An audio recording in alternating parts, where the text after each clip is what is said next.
Hi there, everyone. Allison Schaberg here with Consolidated Planning Group, and we are doing a little spotlight on an organization that we know serves individuals with disabilities and families, family members and in the special needs community. And so I am happy to be here today with Family to Family Network, the executive director of Family to Family Network, Mary Jane Williams. And I know, Mary Jane, I think I came across you probably 10 or 12 years ago. I think we sat in a grant writing class together way back. So, Mary Jane, tell me a little bit more about Family to Family and what was the driving force, really behind Family to Family. So Family to Family really got started by Dr. Earl Brewer. He created Family to Family mostly to help families navigate the medical system here in Houston. And then in 1993, a group of parents got together with him, and we realized that we wanted to move from just the medical system, but also helping families navigate moving into special education at that age 3. So that's really how it got started. We've been around since that time. I mean, Dr. Brewer started this in 1988 and officially incorporated in 90, and then we took over as parents for the organization in 93. So that's 30 plus years ago. So anyway, and Family to Family really is about creating success for children and adults with disabilities by empowering their family members with that information, training, referrals, and support as they try to get those services from either education, healthcare, or the social service systems. Well, Mary Jane, I know that you're no stranger to this, that you yourself have kids with differing abilities. Tell us about your family and some of your drivers behind the passion and what you do. So I got involved with Family to Family Network probably in 1999 when we moved here, having 2 adult children on the autism spectrum, both in various abilities. And, I still stay involved mostly because of my son. He has autism and an intellectual disability, but he also works in the community. And I think if it hadn't been for Family to Family Network, they really helped me learn about inclusion and the importance of that. And now he works in the community. And I think having Family to Family guide me in those early years when they were in school and make sure they got the services that they needed really helped them to be, a community member and sort of a contributing community member because he's working and living in our community. So I think inclusion is really important for all kids, whether it's school or community. And the more that we have children and adults out doing things in our community, the better our community is. For sure. And, one thing that I think about is how challenging navigating all of these waters are. You threw out, social services, whether we're talking about SSI and Medicaid or waivers or keeping a Medicaid waiver. There's so many challenges, where we talk about the educational challenges and getting the kids the supports that they need in the school system. And the thing is a lot of parents are really just drinking from the fire hose. Some parents are really still reeling from the initial diagnosis to begin with. And, we want to do what's best for our kids. And what I love about Family to Family is this is a 501c3 organization. They're here to help. This organization provides help to families all across the state. I know that they have helped us in our practice. We are a special needs planning practice, and just navigating I call them the stump the chump questions. Is like, we get some of those every week of like, wow, we've never come across this one. This one's a doozy. And you have really put some really great staff and support on your team that are really, really extremely knowledgeable about these things. So I think when I think of Family to Family, I think sometimes you guys are like one of the best kept secrets out there, where families are feeling families are feeling overwhelmed, almost to the point of tears. I mean, there's nothing like getting on the phone with Health and Human Services for 2 hours, only to be disconnected to start that whole train over again. Like, there's a lot of those things. But kind of tell us a little bit more about the things that that your organization can help families with and help them navigate and get through. So, I think a lot of what you said is so important. I remember myself, when we got that initial diagnosis, you're sort of like the deer in the headlights and you don't know what to do. And I think as families, our first inclination, well, first we're lost and alone and we don't know what to do. But really, I think we try to fix our kids, and we have to realize that our kids have gifts and abilities that we overlook when that disability label sort of gets popped on their head. That being said, they do need services and support in the community. So the first thing we always want families to do is get their kids' names on those Medicaid waiver wait lists, because it's, for one of them, it's going to be 18 years long now. And that means that when your kid starts out in school or gets that diagnosis early in life, it won't be till they graduate from high school that they might be lucky enough to get that service. So we really just help families navigate that process and help them understand that, but then help them make that transition from maybe early childhood intervention into the public school system. Right now, we've got a project where we're helping low-income families or families who may not speak the language because they get lost in the education system and their kids don't get services.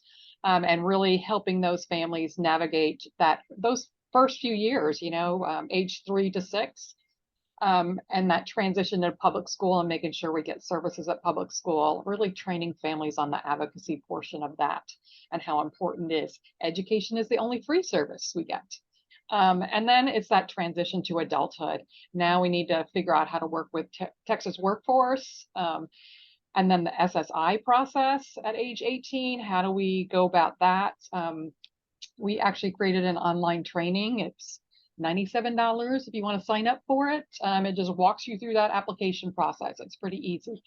But as I tell families, SSI is not the important thing. Getting Medicaid is. And I think a lot of families forget, oh, we've got private insurance.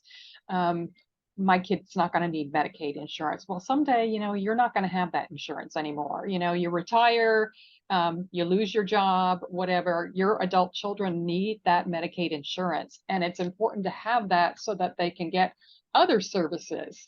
Well, and furthermore, Medicaid, and we hear that all the time. Like, we don't need Medicaid, and we definitely hear that all the time. But, she mentioned earlier the Medicaid waivers. And, all states, if you're listening from another state, all states have Medicaid waivers. They may be called a little something different. They may have different names. There may be multiple waivers in your state. We have several in the state of Texas. But the Medicaid waivers do require Medicaid eligibility. So, it is important to maintain that Medicaid eligibility, even if you don't care about Medicaid in itself, but those waivers are valuable. And so I just wanted to take a minute, Mary Jane, and just briefly chat about those waivers, because I think in our community, it is very common to hear, is your child on the interest list? Are they on the waiting list? What number are they on the waiting list? And some people say yes, but then if I said, what is this waiting list for? Well, it's the Medicaid waivers, but what are the waivers for? There's a lot of confusion of what this even is for. So these Medicaid waivers are designed to waive off some of the cost of care for caring for an individual with a disability to keep them in home and community-based services. Yeah, they waive off of the nursing facility or the state-supported living facility cost. So it's an alternate to institutional care. That's what the waivers are there for. Is to keep people in community.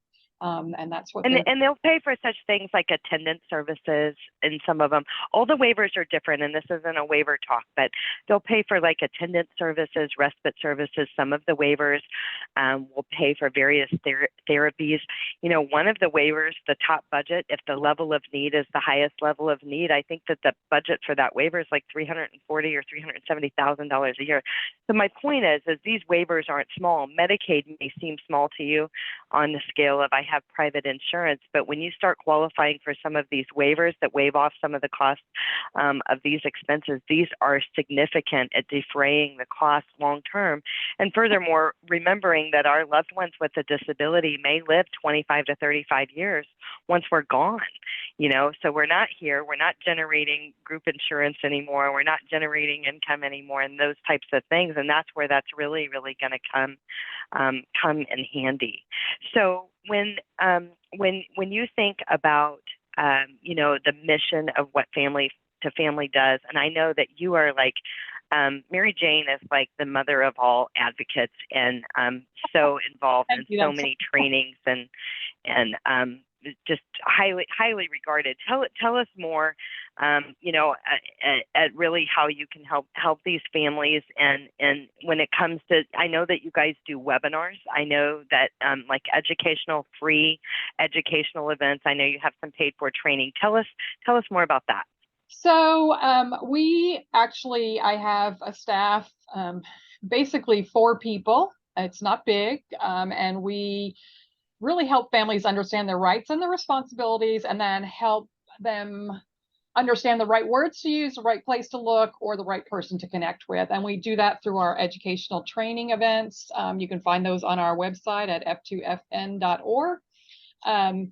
We have a membership program, which takes a lot of those trainings and puts them into a nice package that families can go and review anytime. And then we do have some specialized projects with like No Autism and Houston Methodist that allow us to do some special work with some of their families. And our Texas Project First website we created with the Texas Education Agency many years ago, and it provides accurate, consistent information on the special ed process. But I mean, families can just call us or email us. We have a contact us on our webpage that makes it easy just to go in and ask a question. I find families call us either in crisis, or somebody told them to call, or they emailed. And then when they talk to us, they realize all of a sudden that there's all these other things that they're missing. So, my staff are really knowledgeable. Almost all of us have adults with disabilities. A couple have some children. We do have Spanish speaking staff available. So if you've got families that are Spanish speaking, please have them reach out, because I think that community is totally underserved with the disability, in the disability community. I know even TEA's website has very little in Spanish. So please reach out if you're preparing to go to an IEP meeting, or you want to figure out the next steps for transition, etc. We have an annual conference coming up January 20th. We're partnering with HCC Vast Academy. It'll be out in Katy. We just got the registration up and going, but for families, the registration really won't open until December once we decide all the presentations. But I know vendor and exhibitor and all that stuff is ready to go. We've just got to. I know that we've been attending that conference for years, and it's been in Houston, it's been in Katy. But I have to say that we attend a lot of conferences all throughout the year, and this is by far a favorite, because not only is the conference, do they have vendor booths of all kinds of organizations that support families that have loved ones with a disability, but there are educational little talks. Like, they partner with other organizations and professionals to provide key information that you need when you're planning for your loved ones. So I love that. You really walk away with aha moments, and I can do this. It's totally worth your Saturday on January 20th. So make a note to put that on the calendar. And I know a lot of work goes into that. And Mary Jane said that she's got 4 staff, and they're small, but they are small but mighty is what they are. Her and her staff are amazing and very, very knowledgeable. And one thing that I love and that I can count on with Family to Family Network and referring the families that we serve is that you guys have contacts in high and low places. Let's just say that. So when you've got, people come to us all the time and say, I have called XYZ organization 15 times. I've left 20 messages. We lost XYZ, and this is a problem, like big issues. Like we've lost Medicaid. We're about to lose the waiver. I lost my attendant. I mean, like major things going on. I can't get through to anybody. My SSI is a mess and I can't get through to anybody.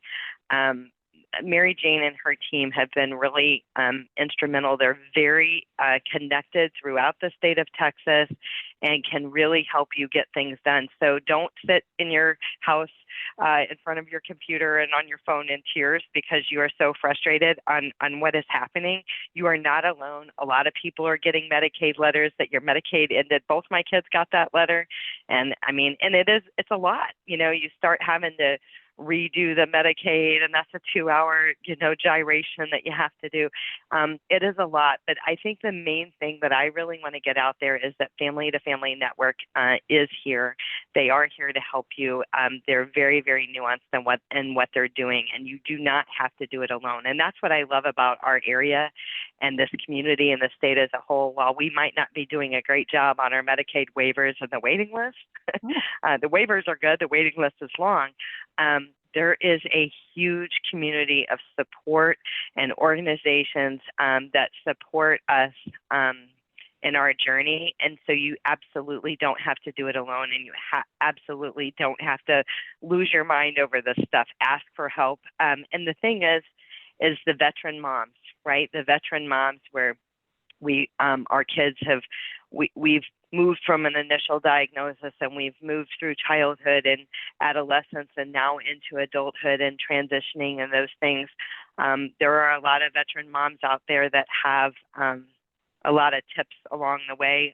So that way maybe you don't make the same mistakes that some of us did. But I mean, it's all out there for sure. Well, and I think that's the important thing. It's just important to reach out and network. I mean, that conference is a great opportunity to come and network with other families, and reach out. We're here to help. Family to Family Network is here to help, and we know where you've been. We've been there ourselves. We're still in the journey as well because we're still fighting the same systems that you are. We're helping families figure out education again after coming out of COVID. We're figuring out Social Security again. And it's just, it's massive. The systems are massive. You love your kids and the disability really isn't the problem. It's the systems that are out there. And that's what Family to Family really focuses on, helping families figure that out and find the right person to connect with and make sure that you get what you need, your child needs. And that's the key, getting what they need, not what you want as mom. But sometimes it's just about their needs. But that's a kind of a lesson learned of grown kids. And you mentioned that in the very beginning of, we're always, I've called it consistently the constant pursuit of information. And you were talking about always trying to fix our kids, and we're all guilty of that. Anyway, I'm definitely guilty. And it's not a matter of fixing them. It's a matter of celebrating what's awesome in them. There are so many gifts that my kids have. There may be shortcomings, but we have a lot of gifts, and it's focusing on those. And we always say, they are where they are. They're not behind. We're always looking around. We're looking on social media. We're comparing to other people's great posts that they put, on social media things. And they are where they are. And learning to meet my kids where they are and not be thinking that they're behind, that they just are where they are, helps me be the mom that I needed to be for them and to support them in their journey.